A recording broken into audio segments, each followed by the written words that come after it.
बताओ क्या बात है। सर गुरुजी हम पूछना चाहते हैं कि माइक से बोलो, गड़बड़ नहीं। हमारी शादी को 12 साल हो गया है और हमें ससुराल में सब लोग बहुत कम पसंद करते हैं। हम अपने ससुराल की तरफ से बहुत चिंतित रहते हैं। क्यों चिंतित है? सर गुरुजी वहाँ लोग वहाँ हम सेट नहीं हो पा रहे हैं ठीक से। हमारे 4 क्वेश्चन हैं।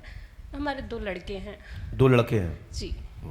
पहला लड़का मेरा 7 साल का है, दूसरा मेरा अब की 6ठे साल। तो पति से अलग होना चाहती हो क्या? नहीं, पति से नहीं अलग। सास ससुर से होना चाहती हो? नहीं, हम सास ससुर से नहीं, बस ये है कि तो हमारे घर में जो कलेश बना हुआ है वो कलेश शांत हो जाए। किस बात पे कलेश बना है? कलेश बना हुआ है गुरुजी, कुछ लोग हमें एक्सेप्ट नहीं करते, पता नहीं क्या भावना, कहते तुम्हारे मतलब दिमाग पे कुछ कराया गया है, तुम बदल गई हो, तुम लड़ती हो, तुम लड़ाका हो, तुम झगड़ा करती हो घर में, तुम कलेश मचाती हो। किस बात पे लड़ती हो आप? सर हम गुरुजी हम किसी बात पे नहीं लड़ते, लेकिन जो गलत रहता है उसे हम नहीं बर्दाश्त करते हैं। जैसे कि अच्छी बात है, करना भी नहीं चाहिए, गलत बात भी करना नहीं चाहिए जी। तो कहेंगे कि मतलब जैसे हम मायके से अपने 2 बहन हैं, भाई नहीं है, तो लोग कहेंगे कि तुम्हारी फैमिली का सपोर्ट है इसलिए तुम इतना ज़्यादा बोलती हो, इतना ज़्यादा करती हो। हम कहेंगे हमारे बच्चे को कुछ भी यहाँ से। पति देव आए हैं आपके? हमारे पति नहीं, हमारे पिताजी आए हैं मायके से। जी। तो सपोर्ट तो है ही ना, तो आप पिताजी आए हैं तो पिताजी हमारे हमेशा आपके ही यहाँ आते रहे हैं। अभी हमारे तो आते ही रहते हैं, लेकिन तुम्हारा सपोर्ट है कि नहीं? जी, हमें वही लेके आए यहाँ पे। चलो बिटिया गुरु तुम्हारे पति का नाम क्या है? हमारे पति का नाम देव बकश है। देव बकश। ससुर का नाम? अंबिका प्रसाद। सासू का नाम? मालती देवी। अब हमने क्या लिखा सुनिए, आपने तो बताया नहीं।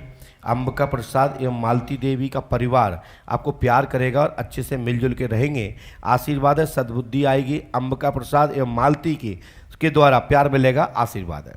जय गुरुदेव।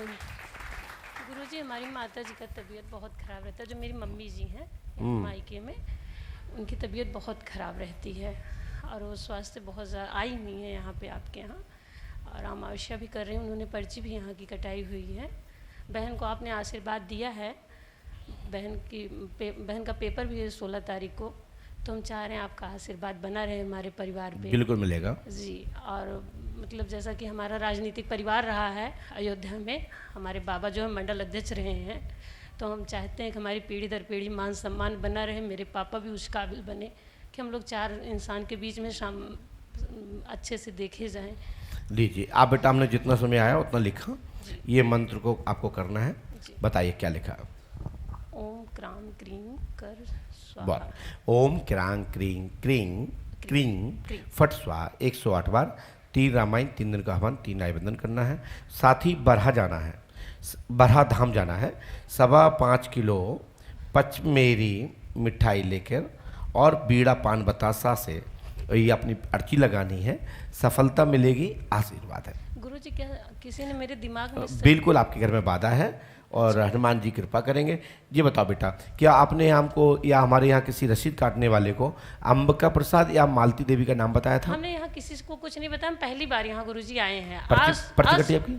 नहीं, कुछ नहीं कटा है। आज मैं पहली बार यहाँ सुबह ही आई हूँ, कुछ नहीं। इनके डैडी जी पिताजी सुन ले ध्यान कान खोल के, पर्ची कटवा लीजिएगा जी। हमारे पापा कटा हुआ है गुरुजी, पापा यहाँ आते हैं। तो पापा का कटा तुम क्या खुआ गई? हम कोई बात नहीं, कोई बात, आशीर्वाद इसको कर लीजिए, हनुमान जी कृपा करेंगे। ठीक है बेटा, खुश रहो। अब सोचो, जब पर्ची नहीं कटी, टोकन ही नहीं लिया, लग गया तुक्का। लेकिन हमारा काम है बताना। अर्जी नियम से कटाइए, नियम से पाठ जाप करिए, जिससे आपकी पेशी दरखास्त लग जाए।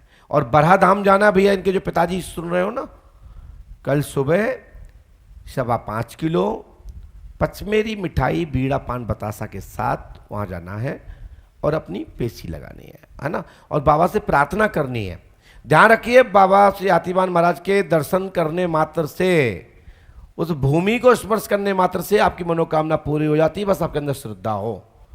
उनका सवारी के रूप में या किसी के रूप में, कोई खेलने के रूप में या किसी के रूप में कोई कहे तो जरूरत नहीं है। मात्र वहाँ स्थान का दर्शन करने मात्र से, रज मस्तक लगाने मात्र से मनोरथ सिद्ध हो जाता है। ये स्थान स्वयं ही सिद्ध है, वहां कोई व्यक्ति की प्राथमिकता नहीं है।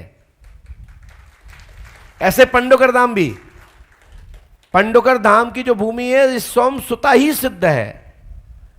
ये तो आप लोगों का सौभाग्य कि हम आपको मिल गए। ये भूमि को प्रणाम करने मात्र से महत्वपूर्ण होता है। मलेच्छों के द्वारा इस स्थान को खंडित किया गया था। एक समय लंबा बीत जाने पर यहाँ पांडेश्वर महादेव लुप्त हो गए थे और यहाँ की धीरे धीरे राक्षसों के कारण, राक्षस प्रवृत्ति के कारण ये क्षेत्र में इस स्थान का नाम डूब गया था। लेकिन इतिहास कभी खत्म नहीं होता। जब वर्षा होती है तो फिर निखार आ जाता है। तो ये आंधी तूफान आने के बाद संपूर्ण मलबा उड़ गया और पंडोकर धाम का स्वरूप वापस उजागर फिर हो गया। हाँ, कर सकते हैं। धन्यवाद।